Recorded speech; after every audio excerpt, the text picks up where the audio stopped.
Hello and welcome back to my channel. This is MK's Irish Vibes.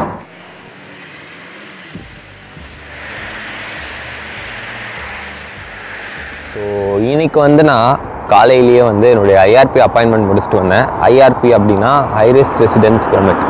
So யாரெல்லாம் Ireland வராங்களோ அவங்க வந்ததுக்கப்புறம் ஒரு 2 மெயின் ப்ராசஸ் பண்ண வேண்டியது இருக்கும். ஒன்று ஐஆர்பி அப்பாயின்மெண்ட் போட்டுட்டு ஐஆர்பி கார்டு அப்ளை பண்ணுறது, இன்னொன்று பிபிஎஸ்என். இதுதான் பண்ணுற ஃபர்ஸ்ட் 2 ப்ராசஸ்.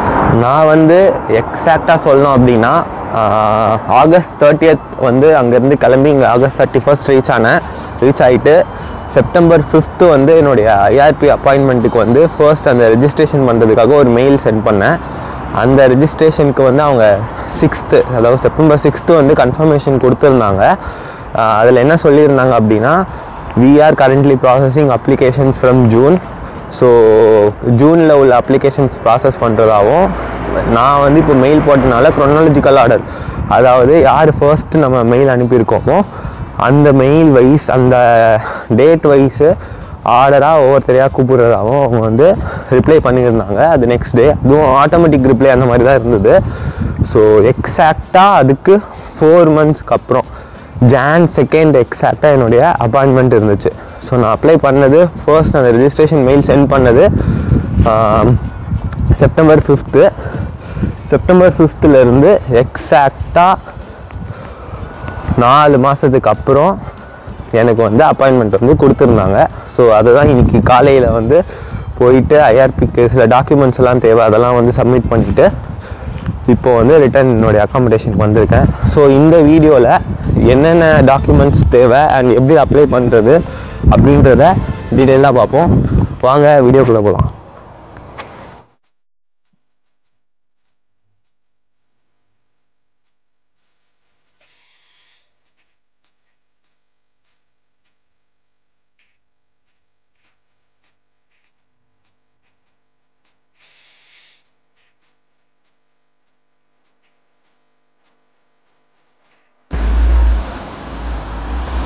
ஸோ ஃபர்ஸ்ட்டு ஐஆர்பினா என்ன, அது எதுக்கு தேவை அப்படின்னு ஃபர்ஸ்ட் பார்த்துடலாம். ஸோ ஐரிஷ் ரெசிடென்ஸ் பெர்மிட் அப்படின்னு சொல்கிற இந்த ஐஆர்பி நம்ம அயர்லாண்டுக்குள்ளே மோர் தென் 90 days இருக்கும். அண்ட் யூரோப்பியன் யூனியன்லேருந்து நம்ம அயர்லாண்டுக்கு வரல அப்படின்னா கண்டிப்பாக நம்மளுக்கு ஐஆர்பி தேவை. ஸோ யாரெல்லாம் ஏஷியன் கண்ட்ரீஸ்லேருந்தோ இல்லை சவுத் அமெரிக்கா, நார்த் அமெரிக்காலேருந்துலாம் உள்ளே வராங்களோ அவங்க எல்லாருமே மோர் தென் 90 days உள்ளே இருக்காங்க அப்படின்னா அவங்களுக்கு ஐஆர்பின்றது ஒரு முக்கியமான ஒரு டாக்குமெண்ட். ஐரிஷ் ரெசிடென்ஸ் பெர்மிட் அது ஒரு சின்ன கார்டு மாதிரி கொடுப்பாங்க. அந்த கார்டு நம்மளுக்கு போஸ்ட்டில் டெலிவர் பண்ணிடுவாங்க ஒன்ஸ் நம்ம அப்ளை பண்ணதுக்கப்புறம். ஸோ அதில் என்னெல்லாம் மென்ஷன் ஆகிருக்கும் அப்படின்னா, நீங்கள் எந்த டைப் ஆஃப் இமிக்ரேஷனில் உள்ளே வந்திருக்கீங்க. ஃபார் எக்ஸாம்பிள் எந்த ஸ்டாம்ப் 1, ஸ்டாம்ப் 2, ஸ்டாம்ப் 3, ஸ்டடிக்காக வந்திருக்கீங்களா, ஒர்க் வீசாவில் வந்திருக்கீங்களா, இல்லை இந்த ஊரில் இன்வெஸ்ட் பண்ணுறதுக்காக வந்திருக்கீங்களா, அந்த மாதிரி அந்த இமிக்ரேஷன் டைப் ஆஃப் இமிக்ரேஷன், அந்த வீசாவோடைய டைப்பை மென்ஷன் பண்ணியிருப்பாங்க. அதுக்கப்புறம் பெர்மிஷன் டு ஒர்க் இருக்கா இல்லையா அப்படின்னு மென்ஷன் பண்ணியிருக்காங்க. அதில் ரிமார்க் அப்படின்னு ஒரு சின்ன பிளேஸ் இருக்கும், அதில் பெர்மிஷன் டு ஒர்க் இருக்கா இல்லையா அப்படின்றத மென்ஷன் பண்ணியிருக்கோம். ஸோ ஐஆர்பி இருந்தால் தான், அதில் பெர்மிஷன் டு ஒர்க்னு மென்ஷன் பண்ணி இருந்தால் தான் நம்மளால் இங்கே ஒர்க்கும் பண்ண முடியும். ஸோ சிம்பிளாக சொல்லணும் அப்படின்னா, நம்ம அயர்லாண்டுக்கு வந்திருக்கோம், பட் யூரோப்பியன் யூனியன்லேருந்து வரல, வேற ஒரு கான்டினென்ட்லேருந்து வந்திருக்கோம். ஃபார் எக்ஸாம்பிள் ஏஷியாவிலேருந்து வந்திருக்கோம். அண்ட் மோர் தென் 90 days இங்கே ஸ்டே பண்ண போகிறோம் அண்ட் ஒர்க் பண்ணணும் அப்படின்னா கண்டிப்பாக ஐஆர்பி நம்ம அப்ளை பண்ணியிருக்கணும். ஐஆர்பியில் நம்ம எந்த டைப் ஆஃப் இமிக்ரேஷனில் வந்திருக்கோம் அண்ட் பெர்மிஷன் டு ஒர்க் இருக்கா அப்படின்னு அது எல்லாமே மென்ஷன் பண்ணி இருப்பாங்க. ஸோ இதுக்காக ஐஆர்பின்றது ரொம்ப முக்கியமாக தேவைப்படுற ஒரு டாக்குமெண்ட். ஸோ இப்போ நம்ம விசா ப்ராசஸிங் முடிச்சிட்டோம், அயர்லாண்டுக்கு ஃப்ளைட் ஏறி இறங்கிட்டோம். இறங்கினதுக்கப்புறம் ஃபர்ஸ்ட் பண்ண போகிற ப்ராசஸ் ஐஆர்பி தான்.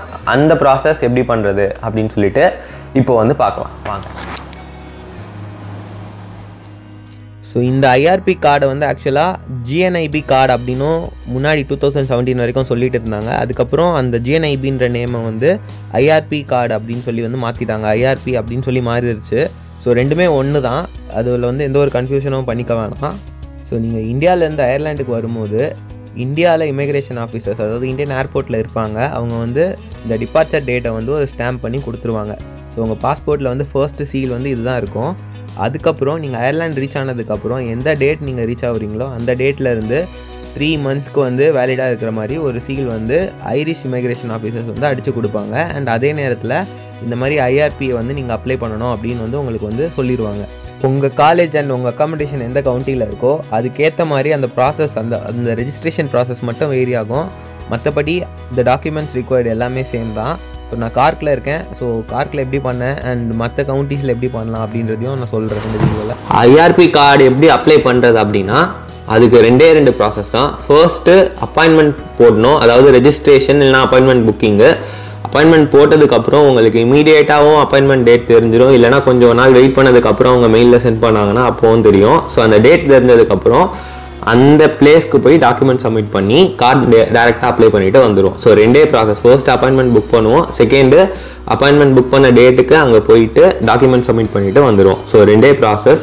ஸோ ஃபர்ஸ்ட் இப்போது ஒவ்வொரு கவுண்டியில் இருக்கீங்கன்னா அந்த ப்ராசஸ் வந்து வேரி ஆகும். ஃபார் எக்ஸாம்பிள் டப்ளினில் இருக்கீங்க அப்படின்னா நான் இப்போது ஒரு ஃபோன் நம்பர் காட்டுறேன். இந்த நம்பருக்கு நீங்கள் கால் பண்ணி அப்பாயின்மெண்ட் வந்து உடனே புக் பண்ணிடலாம். ஸோ நீங்கள் டப்ளினில் இருந்து ஃபர்ஸ்ட் டைம் ஐஆர்பி ரெஜிஸ்ட்ரேஷன் பண்ணுறீங்க அப்படின்னா 1800800630 இந்த நம்பருக்கு நீங்கள் கால் பண்ணி உடனே அப்பாயின்மெண்ட் புக் பண்ணிடலாம். ஸோ எந்த டேட்க்கு நீங்கள் போய் எங்கள் டாக்குமெண்ட் சப்மிட் பண்ணணும் அப்படின்னு சொல்லிட்டு உங்களுக்கு ஃபோன்லேயே சொல்லிடுவாங்க. லொக்கேஷன் டீட்டெயில்ஸும் சொல்லிடுவாங்க. ஸோ ரொம்ப சிம்பிள், கால் பண்ணி அப்பாயின்மெண்ட் வந்து போட்டுடலாம். ஸோ நான் இன்னொரு பையன் 2 பேரும் ஒரே நாள் வந்து ரீச் ஆனோம். அவன் வந்து டப்ளினில் ஒரு காலேஜ் படிக்கிறான், டப்ளின் யூனிவர்சிட்டி காலேஜ் டப்ளின். நான் வந்து யூசிசி. ஸோ எனக்கு வந்து என்னுடைய அக்காமடேஷன் எங்கே இருக்கோ அந்த ஊரில் இருந்து தான் வந்து ஐஆர்பி வந்து அப்ளை பண்ண முடியும். ஸோ நான் கார்க்கு வந்ததுக்கப்புறம் ஐஆர்பி அப்பாயின்மெண்ட் புக் பண்ணேன். அவன் வந்து டப்ளினில் தான் நாங்கள் இறங்கணும். ஸோ அவன் இமீடியட்டாக சேம் டேவே அப்ளை பண்ணிட்டான். கால் பண்ணால் நாங்கள் 31st ரீச் ஆனால் அவனுக்கு வந்து செப்டம்பர் 19 அப்பாயின்மெண்ட் ஓகே அப்படின்னு சொல்லிட்டாங்க. ஸோ அவன் 19 போய் ஐஆர்பி அப்ளை பண்ணிட்டு வந்துட்டான். நான் கார்க்கு வந்ததுக்கப்புறம் பொறுமையாக பண்ணேன். அண்ட் கார்க்கு அப்ளை பண்ண அந்த ப்ராசஸ் வந்து உங்களுக்கு நான் இப்போ காட்டுறேன். ஸோ செப்டம்பர் 5 அன்னைக்கு carkcity.immigration@gada.ie அப்படின்ற இமெயில் ஐடிக்கு ஒரு மெயில் சென்ட் பண்ணியிருந்தேன். அதுக்கு நெக்ஸ்ட் டே வந்து ஒரு ஆட்டோமேட்டிக் ரிப்ளை வந்துச்சு, இந்த டீட்டெயில்ஸ்லாம் ஃபில் பண்ணி சென்ட் பண்ணுங்கள் அப்படின்னு சொல்லிட்டு. ஸோ அவங்க கேட்டிருந்த டீட்டெயில்ஸ் எல்லாம் வந்து ஃபில் பண்ணி அப்படியே நான் வந்து அதே மெயிலுக்கு வந்து ரிப்ளை பண்ணிட்டேன். நீங்கள் ரிப்ளை பண்ணிங்கன்னா திருப்பி இன்னொரு தடவையும் அதே மாதிரி ஆட்டோமேட்டிக் ரிப்ளை வரும். ஸோ அதுக்கு ரிப்ளை பண்ண வேணாம், ஒரு தடவை ரிப்ளை பண்ணால் போதும். ஸோ செகண்டாக வந்த ரிப்ளையில் வந்து இந்த மாதிரி June 24th அப்ளிகேஷன் தான் நாங்கள் ப்ராசஸ் பண்ணிகிட்ருக்கோம். அண்ட் குரோனாலஜிக்கல் ஆர்டரில் போயிட்டு இருக்குது. ஸோ உங்களுக்கு வந்து ஒரு பர்டிகுலர் டைமில் வரும் அப்படின்னு சொல்லி ரிப்ளை வந்துச்சு. ஸோ இது இல்லாமல் அதர் கவுண்டிஸ் இருக்குது. இப்போது கேல்வே இருக்குது, லிம்ரிக் இருக்குது, அந்த மாதிரி டிஃப்ரெண்ட் கவுண்டிஸ்க்கான அந்த காடா போலீஸ் ஸ்டேஷனுக்கான அந்த லிங்க் வந்து நான் கீழே வந்து அட்டாச் பண்ணுறேன், அதில் பார்த்துக்கோங்க.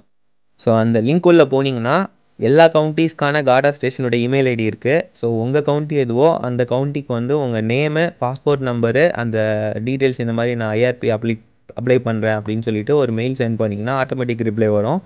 ஸோ அந்த மாதிரி நீங்கள் வந்து ரெஜிஸ்ட்ரேஷனை வந்து முடிச்சிடலாம்.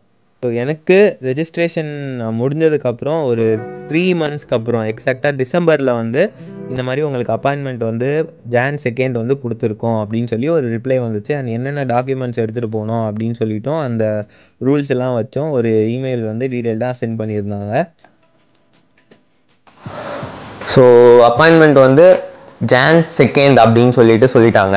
ஸோ அப்பாயின்மெண்ட் வந்து கன்ஃபார்ம் ஆயிடுச்சு. நான் வந்து அதுக்கு முன்னாடி சில டாக்குமெண்ட்ஸ் வந்து எடுத்துகிட்டு போகணும். அந்த டாக்குமெண்ட்ஸ் பற்றி இப்போ சொல்கிறேன். ஃபர்ஸ்ட்டு அவங்க மெயில் பண்ணியிருப்பாங்க அப்பாயின்மெண்ட் கன்ஃபர்மேஷன் அப்படின்னு சொல்லிட்டு ஒரு பர்டிகுலர் டேட் இருக்கும்.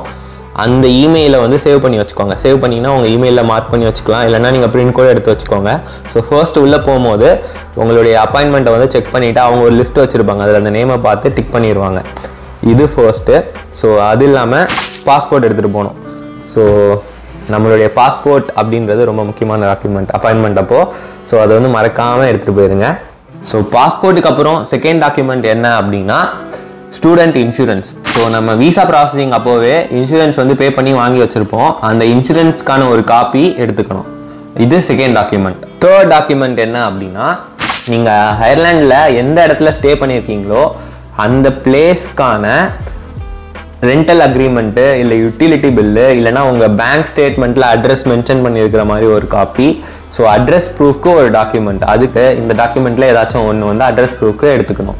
இது தேர்டு முக்கியமான டாக்குமெண்ட். நெக்ஸ்ட்டு என்ன டாக்குமெண்ட் தேவை அப்படின்னா நம்ம காலேஜில் இந்த மாதிரி படிக்கிறோம் அப்படின்னு சொல்லிட்டு காலேஜ்லேருந்து லெட்டர் ஆஃப் அட்டண்டன்ஸ், காலேஜில் வந்து நம்ம ரெஜிஸ்டர் பண்ணியிருக்கோம், ஃபீ பே பண்ணியிருக்கோம், ஸோ இவன் வந்து ரெஜிஸ்டர் ஸ்டூடெண்ட் தான் அப்படின்னு சொல்லி கன்ஃபார்ம் பண்ணுறதுக்காக லெட்டர் ஆஃப் அட்டண்டன்ஸ் அப்படின்னு சொல்லிட்டு எல்லா காலேஜ்லையுமே கொடுப்பாங்க. அந்த லெட்டர் ஆஃப் அட்டண்டன்ஸை ஒரு காப்பி எடுத்து வச்சுக்கோங்க.